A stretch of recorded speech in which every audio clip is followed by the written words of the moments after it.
Hi guys, kamusta kayo dyan? This is Ron's Mix TV at welcome po sa aking vlog. At kung ikaw ay bago pa lang sa aking channel, please subscribe my channel and hit mo na rin yung notification bell para updated po kayo sa mga videos na i-upload ko po dito. So, ang vlog natin ngayon guys ay may ayusin tayong motor nga pala. Isang buwan na rin dong hindi maandar. So yun guys, no, samahan nyo ako. Mamaya i-check natin kung bakit hindi umaandar yung motor na yon. So let's go guys, let's go. So yan yung motor. Mahigit 1 month na yata siya hindi umaandar. Titrace natin kung bakit hindi siya umaandar. So kakalasin muna natin to guys. Itong fairings na to, hindi ko alam kung anong tawag dyan. Tapos itong side fairings na to, itong side fairings na, so para maka-access tayo sa carburetor tsaka doon sa spark plug. Pwede naman siyang dukutin guys, hindi tayo makapag-trouble. So yun lang guys, so tatanggalin ko muna itong mga fairings na to. So tara, let's go. So yun guys, natanggalan natin yung fairings. So madali na natin ma-access yung carburetor tsaka yung spark plug, which is yun yung titrace natin kung may kuryente ba or may lumalabas ba dito na gas o kulang sa compression kaya hindi siya umandar. Marami kasing trouble guys eh. So isa-isay natin guys na. Wait lang guys. Trace muna natin kung may kuryente. So alisin lang natin to, itong wako na to kung tawagin. Tapos may wire yan dito. Trace natin kung may kuryente lumalabas. So guys, tatanggalin natin to. Ikutin mo lang to guys. Yan. Hanggat lumabas yung kanyang wire. Yun. Wala siyang wire. So babalitan muna natin to ng konti para lumabas yung konting wire. Kasi isa rin to sa mga possible guys kung bakit walang kuryente. Okay? So wait lang. So yun guys, no, hindi ko na nakuhanan, pero may kuryente siyang lumalabas pag kinikik, lumalagatik. So meaning na malakas yung kuryente, so wala yung problema dito. So check natin yung spark plug. Okay guys. Okay, so gamit lang tayo ng spark plug wrench. And 16mm yung sukat nito guys eh. Yan, salpak mo lang tapos luwagan. Sa mga gusto mag DIY ng motor nila, kung bakit hindi umaandar yung mga motor nila na tulad ng mga ganito, mga underbone type na motor guys. So DIY lang tayo sa mga hindi pa to marunong at gusto mag DIY sa kanilang motor. Pero kung professional ka na, magaling ka na, hindi para sa yung video na to guys. So tingnan natin guys. Rich mixture, pero yung gap niya okay pa naman. Positive probe, okay pa naman yan. So linisan lang natin to guys. Ibalik natin. Okay. So kailangan lang natin linisan to guys. Gamit tayo ng liha. Yan, mga 1,000 lang to guys. 1,000 na ano, para hindi masyadong magaspang. Linisan lang natin to. Tip. Yan yung palibot. Or pwede rin kayo gumamit ng steel brush. Yan. Okay pa naman to guys. Linis lang ito. Tapos check natin kung aandar na siya. DIY lang. Base lang sa ating karanasan to sa labas. Siyempre may mga idea, konting idea rin tayo sa mga motor. So gawin natin to guys. Guys, ay balik ko na. So bago natin pandarin, check muna natin guys kung may gas ito sa carburetor.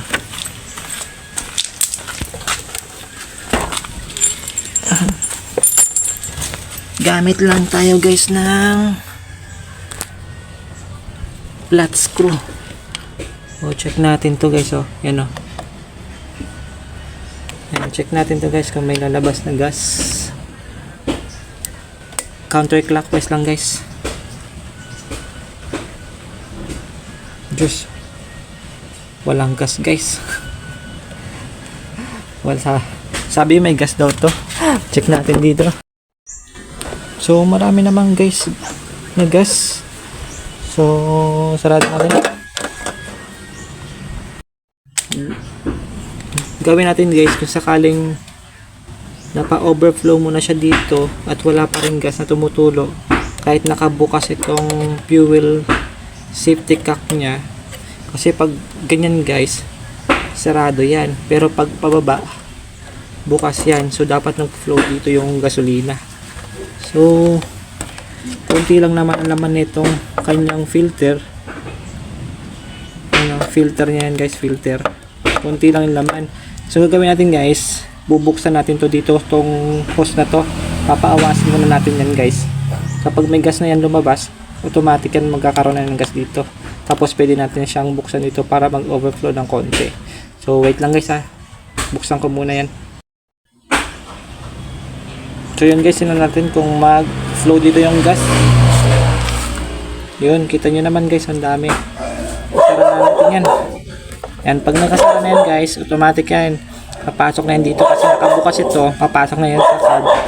So tingnan natin guys kung may lalabas na gas dito sa kanyang overflow. Counterclockwise.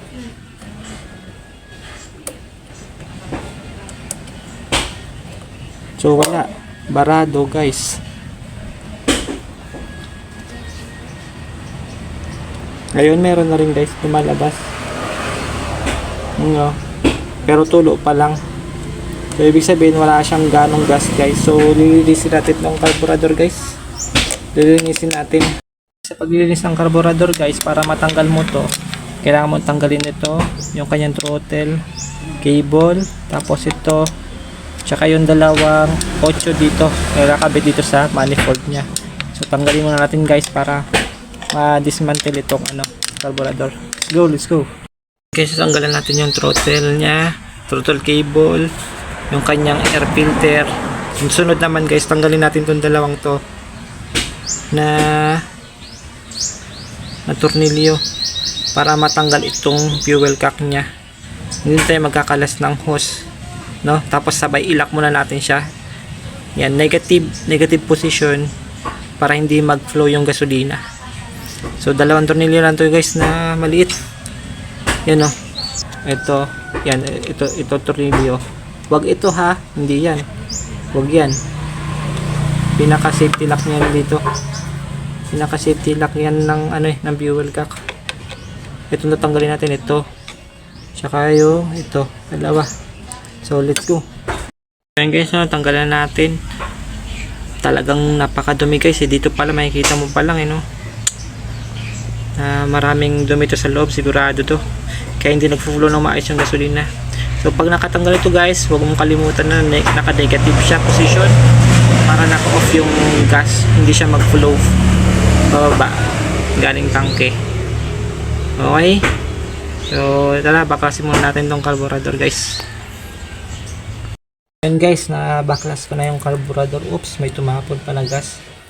Bali bubuksan natin to guys, itong baso-baso niya kung tawagin. Dalawa lang ang tornilyo lang guys, isa dito tsaka isa dito. So yan lang muna tatanggalin natin guys para ma-access natin to, mapaghiwalay natin to. Okay, so yan, ito yung itsura niya pag napaghiwalay mamaya. Okay, so bakasin muna natin guys. Ayan guys, lawagan ko na to, tanggalin natin. Kapag hindi mo pa kabisado to guys, tandaan mo lang itong position niya. Itong dalawang ito, magkatapat lang yan guys, hindi pwede magkabaliktaran to. Ha, okay, ito yung palatandaan mo guys. Itong dalawang ito, tsaka ito. Yan o, yan. At tsaka ito, magkatapat lang yan guys. Sa kabila kasi wala yan o, plain yan. So yun guys, tanggal ko na yung dalawang tornilyo. So buksan natin guys. So yun. Yan yung guys, kakalabasan niya pag napaghiwalay natin yun. So grabe guys, ang dumi. So yan guys, makikita mo, ang dami niyang parang jelly. Yan yung gasolina na namuo dyan sa loob guys. Lilinisin natin yan. Okay, sobrang dumi. Kaya pala, tapos may parang tubig-tubig yung gasolina. Hindi talaga under yan. lilinisin natin ito, tsaka ito, tsaka yun dito. Ito kasi yung main jet. Ito, yan yung maliit na yan. Nakikita mo guys, dalawa yan, mas maliit yung isa. Oops. Yan, mas maliit siya. Mas maliit siya kumpara dito. Ito kasi sa hangin to, kung hindi ako nagkakamali. Kasi DIY lang naman natin to guys. Ito kasi sa fuel. Okay? Correct me if I'm wrong, yung mga viewers natin dyan. Ha? Tapos itong loob na to, bubugahan din natin ng ating mahiwagang bibig. Wala tayong compressor guys human compressor muna tayo. Linisin natin to guys kasi dito dumadaan yung gasolina bago pumunta dito sa main jet nya. Okay guys, let's go. Pagtatanggal nito guys, gamit lang tayo ng flat screw. Yan, tapos counterclockwise ulit.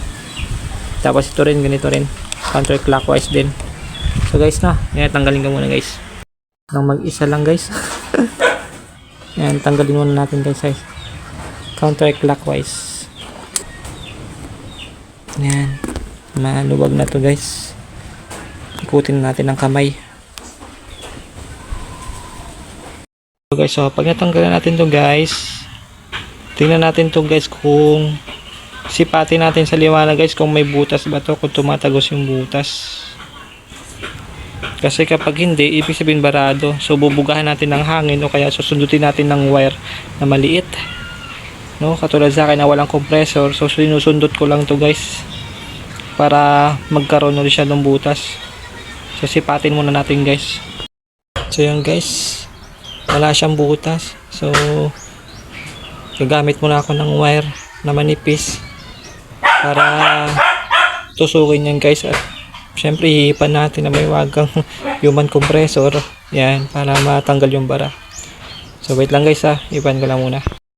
Ito guys yung gagamitin ko na wire, galing yun dito sa ganitong wire guys. So isang piraso lang guys na kumuha na ako na maliit, isang parte.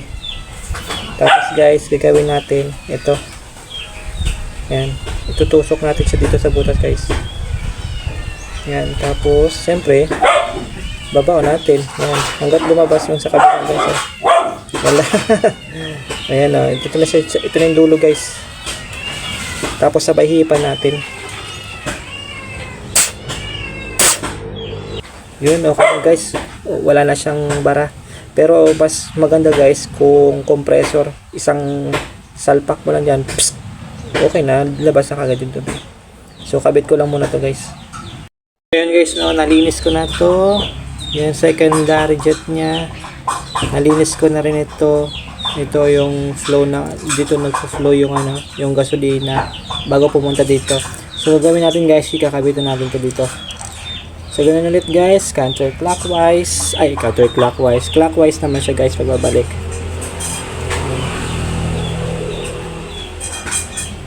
Tapos isasara na natin to guys.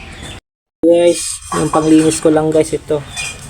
Itong brush tsaka gasolina guys. Para malinis ito, baka to dumi Yan guys dumi. Sobrang dumi niya, grabe. So wait lang guys nalinisan natin. Hindi man ganun kasing perfect, pero importante yung loob guys, nalinisan natin gamit lang yung brush na ito guys yan, itong brush na to tsaka yung gasolina. Linis natin to guys, sasalpak na natin to guys.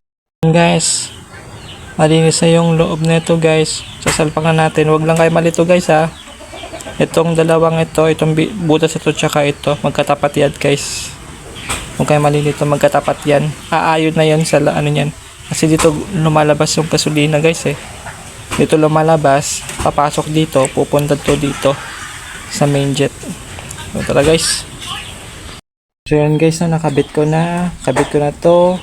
Hindi mo natin kakabit yung air filter kasi i-choke natin ng konti to guys. So nakabit ko na rin dito at nakita ko may gas na rin siya sa loob nito. Meron na siyang gas dito. So subukan natin guys, panda rin. So let's go.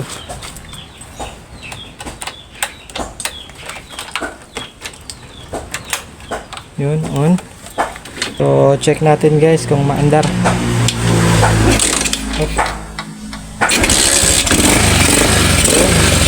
One click lang guys. Ay, one click. Nakadalawang sipa pala tayo guys. So, maandar na siya guys. Success yung ating ginawa. So, yun guys. No, umandar na siya. Yung problema pala guys, yung carburetor niya barado. Kasi na-check natin to, may kuryente, may gas. So, ito na lang carburetor na barado pala. So, yun lang guys, no. So, sa mga gusto mag-DIY dyan, para kung hindi umandar yung motor nyo, pwede nyo subukan kung ito yung trouble. Yan, lagi nyo checkin una-una kung may kuryente, kung may gas, at kung yung dalawa nito, kuryente tsaka gas, meron naman, proceed kayo dito sa sa carburetor guys, linisin yung carburetor. So sa case na to, chinek ko ito, may kuryente, may gas, yung carburetor niya barado. So yun, umandar na siya guys. Itutunuhin ko na lang ng konti mamaya. Guys, yung pag-aayos natin ito ay sa mga lumang modelo lang. Yung mga karamihan na kasi ngayon mga FI. Sa mga decarburetor lang to guys, no. So yun lang guys, no. So kung hindi ka pa nakasubscribe sa akin channel, please subscribe my channel and hit mo na rin yung notification bell para updated kayo sa mga videos ko dito na i-upload. So yun lang guys, ingat kayo palagi. God bless.